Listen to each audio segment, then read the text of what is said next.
Guys, this is Abhay Kumar.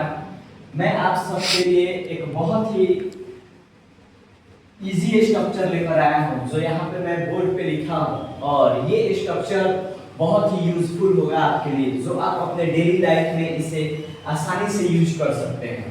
तो चलिए मैं वीडियो को शुरू करता हूँ। यदि मेरी वीडियो अच्छा लगेगा तो कृपया मेरे वीडियो को सब्सक्राइब और लाइक जरूर कीजिएगा, और मेरा वीडियो अगर अच्छा नहीं लगेगा तो मेरे वीडियो को अनसब्सक्राइब कर दीजिएगा। तो चलिए स्टार्ट करते हैं। यहाँ पे देखिए, सबसे पहले मैं लिखा हूँ V1, उसके बाद मैंने लिखा है वेयर यानी WH, उसके बाद प्लस मैंने लिख दिया सब्जेक्ट, और प्लस मैंने लिखा है के प्लस V1 यहाँ पे लिख दिया है। और इसी स्ट्रक्चर के माध्यम से मैंने यहाँ पे नीचे लिखा हुआ है।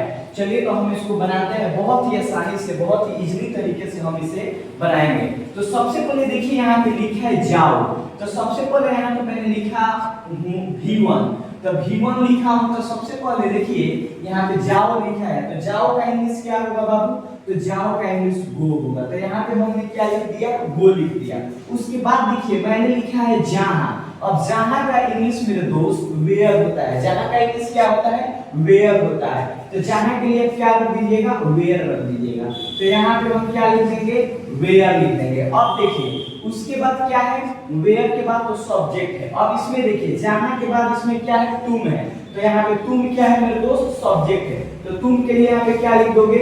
यू लिख दोगे। उसके बाद देखिए आपको क्या करना है कि सब्जेक्ट के बाद क्या रख देना है? मॉडल वर्ब रख देना है। तो यहाँ पे देखिए आइए लास्ट में देखिए लिखा है सकता हो, सकती है और सकते हैं अगर दिया रहेगा तो आपको किसका यूज करना है? कैन का यूज करना है। तो यहाँ पे सकता है के लिए क्या लिख दीजिएगा? कैन का यूज कर दीजिएगा। अब देखिए क्या बच गया? V1 बच गया। तो जाना का इंग्लिश क्या हो जाएगा? तो जाना का इंग्लिश गो हो जाएगा। यानी कह रहा है कि go where you can go, मतलब हुआ कि जाओ जहां तुम जा सकते हो।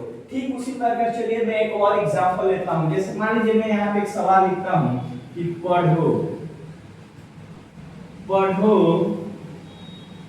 जहां तुम पढ़ सकते हो। पढ़ो जहां तुम पढ़ सकते हो। आइए बनाते हैं। पढ़ना का इंग्लिश क्या होगा बाबू? रीड होगा। तो पढ़ना का इंग्लिश यहाँ पे आप क्या लिख दीजिएगा? रीड लिख दीजिएगा। जाना का इंग्लिश क्या होता है? तो जाना के लिए हम क्या लिख देंगे बाबू? तो जाना के लिए वेयर लिख देंगे। ठीक है, यहाँ सब्जेक्ट क्या है? सब्जेक्ट तुम है। तो तुम के लिए हम क्या लिख देंगे बाबू? तो यू लिख देंगे। उसके बाद लास्ट में देखिए सकता है, सकती है अगर आएगा या सकता हुआ आएगा तो इसके लिए हम क्या लिख देंगे? कैन लिख देंगे। अब यहाँ पे पढ़ना था, तो पढ़ना का इंग्लिश क्या होता है? तो रीड होता है। तो आप यहाँ पे क्या लिख दीजिएगा?